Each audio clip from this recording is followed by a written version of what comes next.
Chapter 1. The Call. May 15, 2023. 2:14 a.m. Spokane, Washington. 911 dispatcher. Spokane County 911. What's your emergency? Caller, female. Panicked, he's here. Oh my god, he's alive. He's in the house. 911. Ma'am, I need you to calm down. Who is there with you? Caller. My husband, Daniel. He's supposed to be dead. We buried him 3 days ago. I saw him in the casket. 911. You're saying your deceased husband is in your house? Caller, screaming. He's looking at me right now. Call abruptly disconnects. Chapter 2. The Widow and the Firefighter.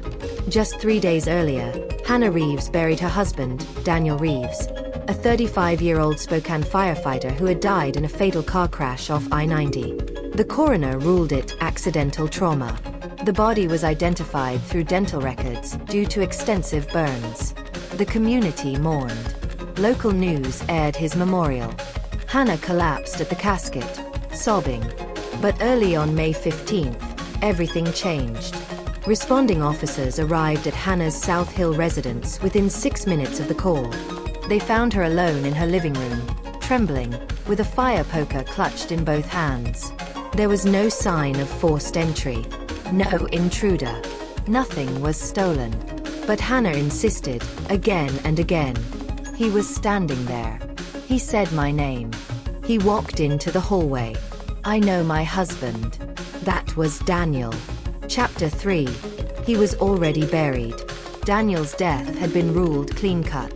Time of death, May 11th, 6:02 a.m. Crash report, 2007 Toyota Tacoma found off a cliffside ravine, driver incinerated.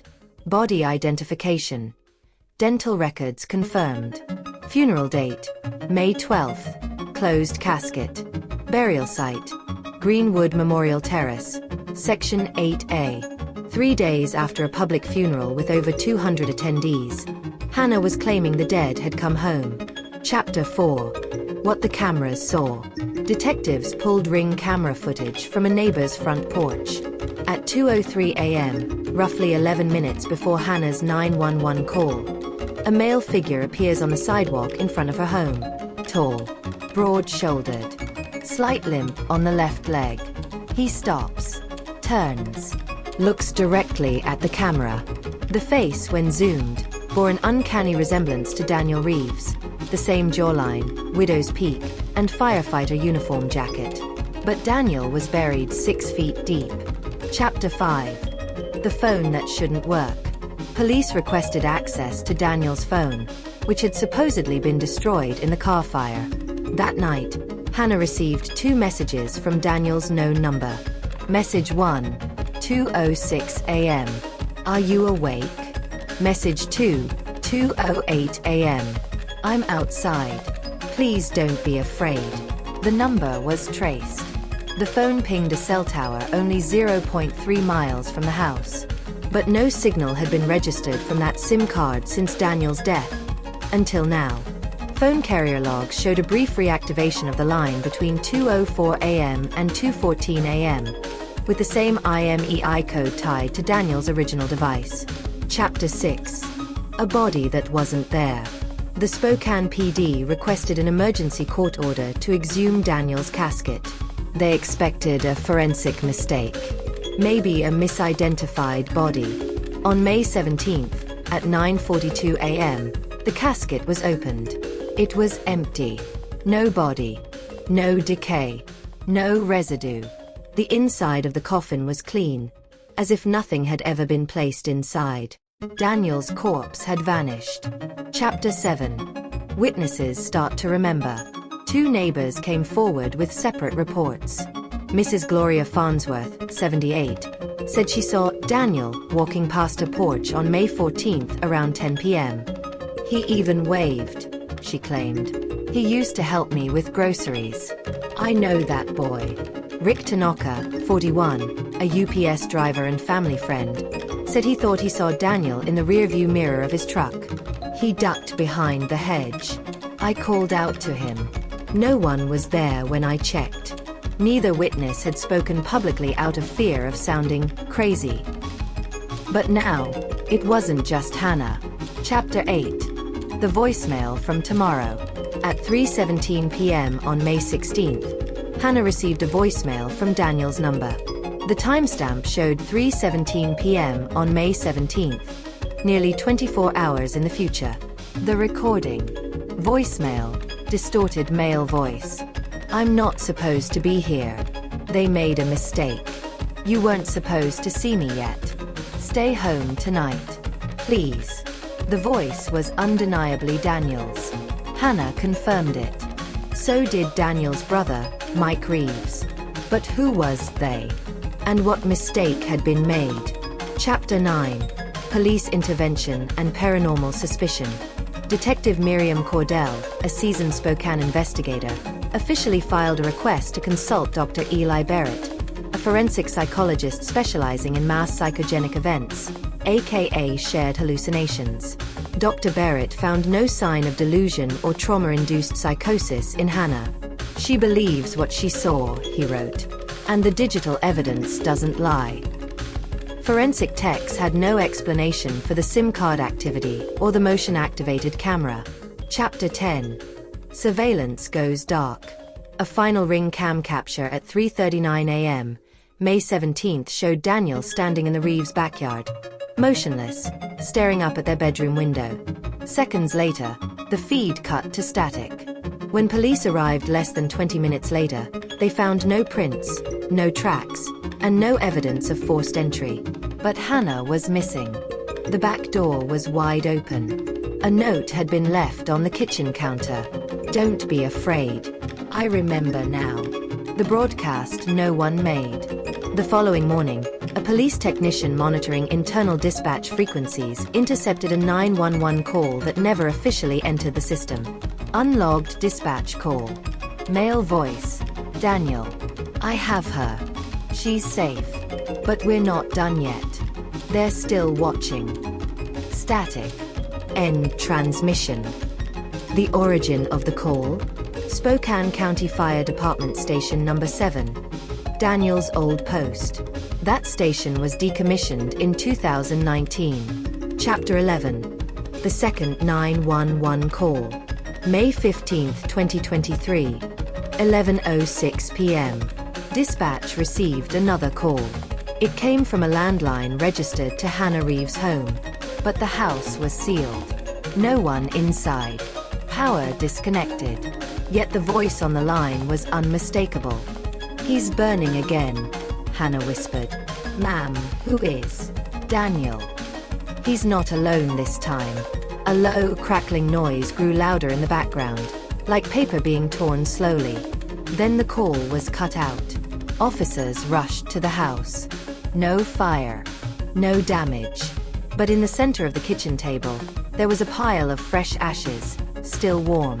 And next to it, Daniel's wedding ring. Chapter 12. Evidence that shouldn't exist. Forensics returned 2 items from the ring. Partial fingerprint, belonging to Daniel Reeves. Trace tissue, lab dated it as decomposed muscle, post-mortem by 72 hours. The origin of the tissue? A heart. But Daniel's heart had been cremated. There was no body to exhume. So where did it come from? Chapter 13. The second fire. At 3:33 a.m., fire station number 7 went up in flames. The building had been empty since Daniel's death. No cause of ignition.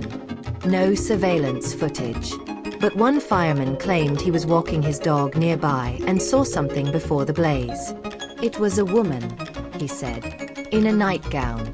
She walked straight into the station, barefoot, and smiled at me before she disappeared into the smoke. He said she looked like Hannah. The entire station burned to the ground in under 9 minutes. Chapter 14. They said he'd come back.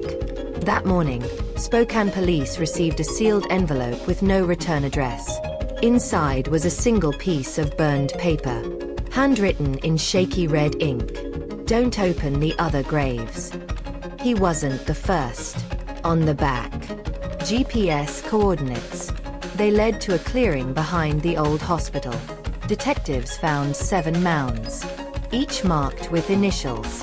The fourth one, DR. Beneath it, a charred firefighter's jacket, still smoking. Chapter 15. The video that shouldn't exist. At 6:44 p.m., Detective Cordell's personal phone buzzed. Unknown number. No text. Just a video. He watched it once, then deleted it immediately. It showed Hannah standing in the middle of the forest, whispering into the camera. I asked for him back. They sent something else. Behind her, in the darkness, a shape moved. A man. Burned. Smiling. Walking forward. Chapter 16. The thing in the ashes. The evidence room was silent. No humming from overhead lights. No footsteps echoing down the concrete halls. Just the sound of Detective Cordell's latex gloves creaking as he opened the sealed biohazard bag, the one that held the ashes from the Reeves kitchen table. They were still warm. 3 days later. Impossible. The ashes were sent to a lab twice. Both reports came back the same. Contained human cellular material. DNA match to Daniel Reeves. Heat signature inconsistent with natural combustion. Cordell leaned closer. He didn't notice the faint trail of soot that had begun leaking from the bag. Then the lights flickered. Once. Twice. Then off completely. In total darkness, he heard it. A voice. Not in his ears. In his chest. Wet. Burned. Hollow. You're not supposed to see this. The room reeked of sulfur. Something moved in the far corner, through the glass wall, yet no reflection appeared. Cordell backed away, fumbling for his flashlight. When he switched it on, the beam caught something smeared across the table's steel surface. Fingerprints. But not full ones. Melted. As though the skin had liquefied when it touched the metal. There was something scratched beneath the prints. One word. Undone. Seconds later, the building's backup lights blinked on. The ashes were gone. The biohazard bag had collapsed into a pool of clear water. And Cordell's recorder, which had been left running, played a single distorted phrase on repeat. She called him back in pieces. Not just Daniel. Spokane PD issued a statement the next day. The public is advised to avoid the Pine Avenue area until further notice. Do not approach anyone seen emerging from fire-damaged locations. If you hear a voice that sounds like a loved one who has passed, do not respond. Contact emergency services immediately. The last line of the statement was quietly removed within 3 hours of posting. Daniel Reeves may not be the only one who came back. Chapter 17. The Blackout Protocol. May 19, 2023. 12:01 a.m. Without warning, Spokane, Washington, went dark. Power across the city was cut off. No storms. No grid warnings. Just silence. Then, fire alarms blared. Calls flooded dispatch. My smoke alarm's going off. No fire. All the alarms are synced, like someone set them off remotely. I saw someone in the hallway, but I live alone. They're coming out of the smoke. Detective Miriam Cordell, already weeks into the Reeves case, was called back to command. She drove towards South Hill. Her police scanner crackled with strange interference. Then, a familiar voice whispered through the static. She's not ready yet. The same voice from the untraceable broadcast. The same voice Hannah Reeves said she heard the night her dead husband walked back into their home. Chapter 18. Broadcast from beneath. At 1:27 a.m., engineers at the Spokane branch of the FCC triangulated the recent emergency override. The source. It wasn't coming from any known radio tower. It was coming from below the city. More precisely, 94 meters below Greenwood Memorial Terrace Cemetery, the same graveyard where Daniel Reeves had been buried, and where his empty coffin was found. The frequency matched a long decommissioned Cold War-era emergency broadcast band, unused since 1994.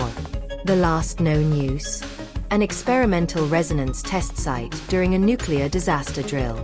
No files remained. The military denied all knowledge. But the signal still pulsed. And the voice kept whispering. Chapter 19. The Dream of 51. By sunrise, 51 individuals had reported the same experience. They'd each received a text from Daniel Reeves' number at exactly 3:33 a.m. Wake up. It's your turn now. And then, the same nightmare. A two-story firehouse engulfed in flames. A metal door underground. A woman sobbing behind it. A man in full firefighter gear turns to them. The helmet reads, D. Reeves. He speaks without opening his mouth. I didn't ask to come back. They made me. Each dream ended the same way, with a blaring siren and the words, Resurrection complete. Chapter 20. Hannah's voice. Backwards. Detective Cordell received a voicemail on her personal cell, not her department-issued phone. Unknown number. 17 seconds long. Hannah's voice. Crying. But speaking in reverse. Police audio technicians reversed the file. The translated message. They need more. Let it burn. Don't try to stop it. If you stop it, they'll take someone else. Her voice was warped. Slower than normal.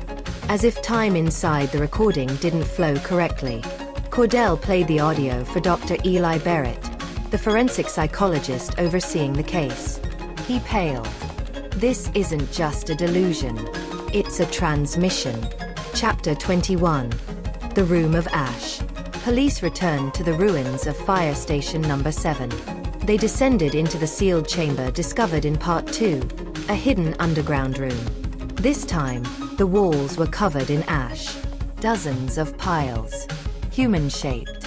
Like people had burned in place. In the center of the room, a ring, blackened and warped. Detective Cordell retrieved it. Engraved inside. To Daniel. Love always H. Dental records were run on the teeth fragments found in the ash. One match came back. Frank Dwyer, a man missing since 2014. But his disappearance was never reported. His name had been carved into the wall beside others. One of those names. Hannah Reeves. Chapter 22. The First Resurrection. An unmarked VHS tape was discovered in the chamber. Labeled only, The First Resurrection. 2016. Detectives played it inside a secured viewing room. Footage showed a Spokane hospital morgue. A corpse, partially burned, tagged as unknown male, was zipped in a body bag. Timestamp, June 18, 2016. 3:44 a.m. At 3:47 a.m., the body began to move. Eyes open. He gasps. Nurses panic. The body sits up. Looks around. He whispers, I'm not done yet. The man's face is blurred, but a frame later, a mirror catches his full profile. It's Daniel Reeves. Chapter 23. City in Flames. By 8:33 a.m., the fires began. Inexplicable structure fires broke out across Spokane. 17 homes. All spontaneously combusted. Fire investigators reported no accelerants. No electrical failures. No lightning strikes. One pattern emerged. Each home belonged to someone who had received the wake-up message. And each fire started in the same location. The bedroom closet. One survivor, 28-year-old Corey Bell, said he heard sobbing from inside the wall seconds before the flames started. I thought someone was trapped in there. But when I opened the door, there was nothing. Then the fire came out. Like it had been waiting. Chapter 24. A voice across every screen. That night, all televisions, phones, and billboards in Spokane went black. Then, static. For exactly 1 minute, a live feed appeared. Hannah Reeves, pale, unmoving, seated in a chair.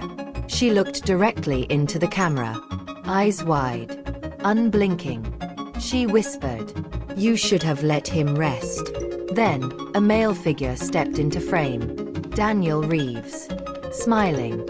He placed a hand on her shoulder. They both vanished in a flash of white. Chapter 25. Your turn. Spokane's emergency alert system issued a false nuclear warning at 3:33 a.m. on May 21st. It lasted for 33 seconds. Then cut. No one claimed responsibility. But during that window, thousands of phones received the same message. You've seen it. You remember. It's your turn now. Some phones were off. Disconnected. Wi-Fi only. They still received the text. FCC scrambled to explain the breach. But no source could be found. And then, the transmissions stopped. For now. Case file update. June 2023. Hannah Reeves. Still missing. Daniel Reeves.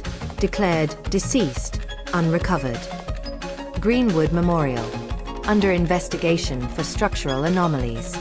Fire Station Number 7. Sealed.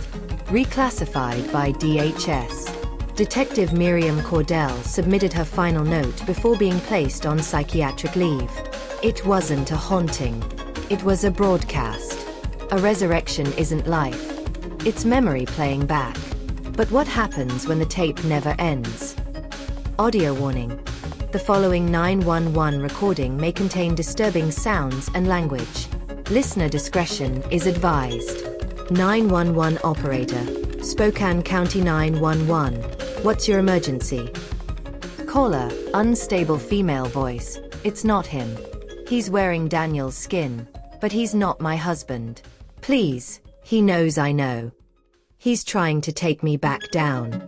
Round pushpin May 26, 2023, Spokane, Washington. Chapter 23. The Woman in the Flame Room. Detectives arrive at the former Blackbriar Psychiatric Hospital, closed since 2014, yet one wing somehow still fully powered and locked from the inside. Inside room 104, they find Anna Graves, a woman matching Hannah Reeves' DNA. But she has a split identity, alternating between Hannah's voice and someone calling herself the Flame Widow. Written on every wall in soot. He was never yours. He was always theirs. Chapter 24. The Firefighter That Never Died. Autopsy records resurface from 2016 showing Daniel Reeves' original death after a chemical explosion at a training burn gone wrong. But the body had no burns. Instead, the lungs were filled with ash and seawater. The state coroner's notes were handwritten, shaky, and abruptly ended mid-sentence. This is not a body. This is a container. Do not bury. Do not. The coroner later died of self-inflicted burns in a locked office. Chapter 25. Underground Spokane. An anonymous tip leads police to an unmarked hatch beneath the ruins of Station Number 7. Down 50 feet, they find a sealed corridor lined with rusted fire lockers, each bearing a name. Some match the names of people currently alive, including Hannah Reeves. At the end of the hall, a massive door, welded shut. On it, "Fire do not open." He wakes to the sound of screaming. Chapter 26. The Forgotten Tape. FBI intercepts a private broadcast on shortwave channel 23.4 FM. Tape log title, Reeves Resurrection Footage. File #X, DF77. It shows Daniel in a morgue, waking up on May 12, 2023. He walks out calmly. Fire alarms trigger in the background. His body never blinks once. Paperclip footnote.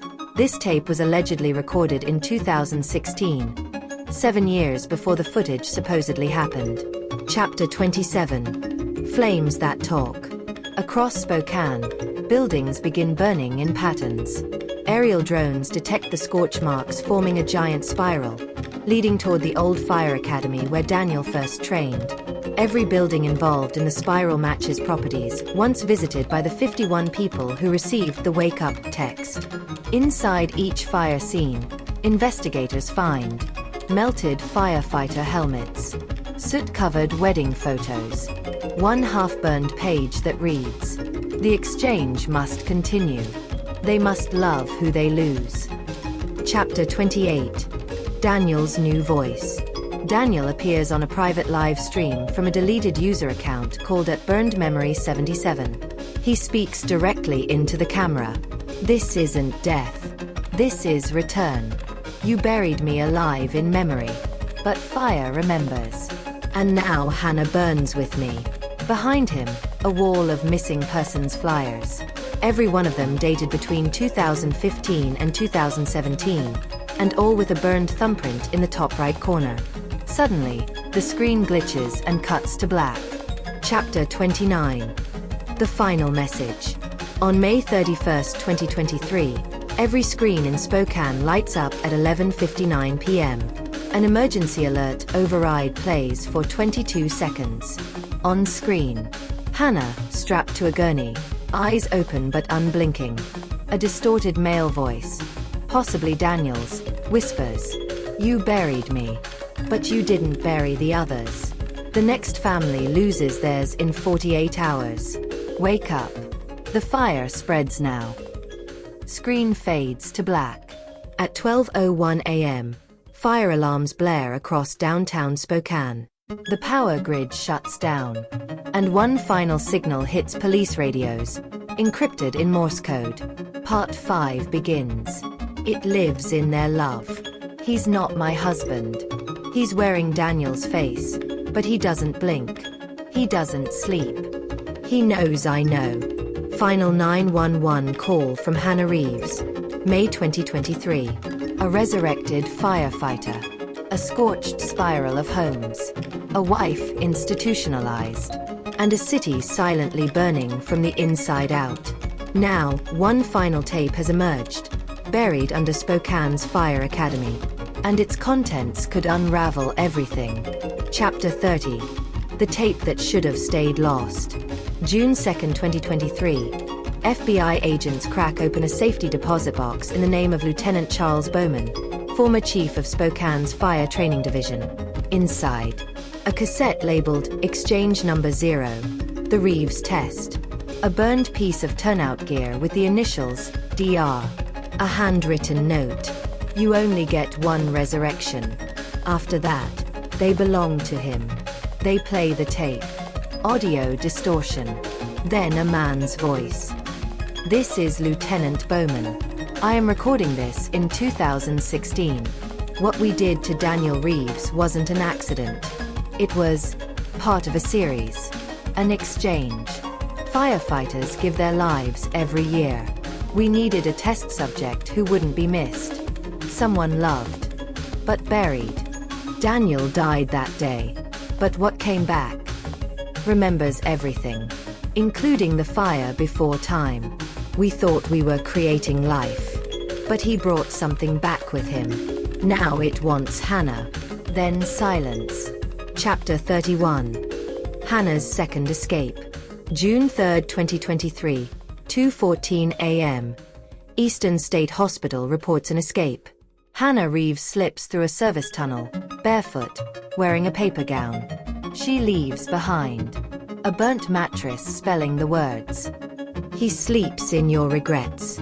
Her bloodied fingernails filed into the shape of a flame. A Polaroid photo wedged under her tongue. It shows Daniel in front of a 1974 fire station that was demolished in 1980. The photo was impossible. Chapter 32. The bunker beneath Spokane.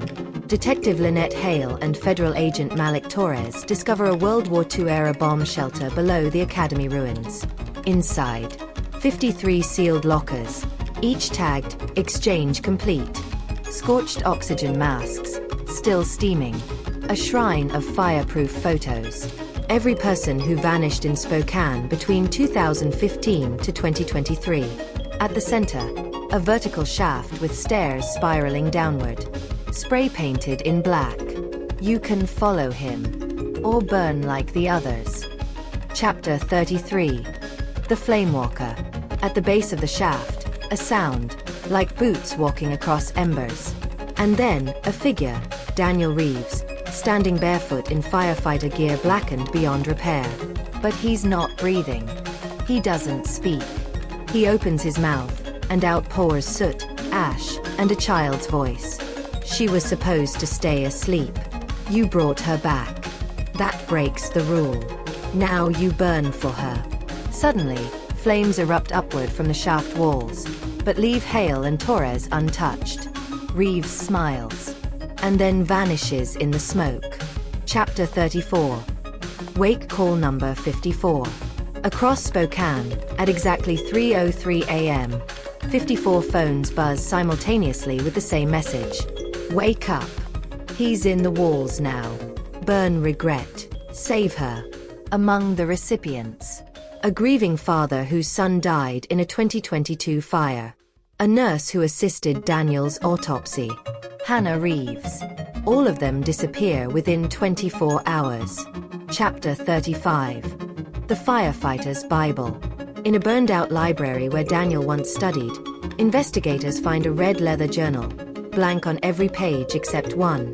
I remember every scream, every breath. You buried me beneath your guilt, not dirt. Underneath, in fresh ink, you traded me for a hero's badge. Now I trade you for her. DNA swabs from the book handle match 6 different deceased firefighters. Chapter 36. What Hannah Saw. A gas station security cam captures Hannah entering the abandoned station house number 13, the first fire Daniel ever responded to in 2013. She walks in alone. At 4:44 a.m., all external cameras cut to static. Exactly 3 minutes later, they turn back on. Hannah exits, now in a scorched version of Daniel's uniform. She looks up at the camera, eyes wide and distant, and mouths, "You buried him awake." Chapter 37. One final broadcast. Satellite antenna, June 5, 2023, 5:01 a.m. A rogue frequency hijacks every screen in Spokane. The footage shows Hannah, seated in a metal chair inside a burning room. Her skin is untouched. She's calm. A shadow moves behind her. Daniel. A shape. A mask. She speaks directly to the camera. "I thought I was the widow. But he never left. The fire gave him back. And now he's taking others too. Because love remembers. Because you forgot." She then looks away and whispers, "Ashes are never empty." The screen goes black. Chapter 38. The official cover-up. 2 hours later, the Spokane Fire Department's internal database was wiped.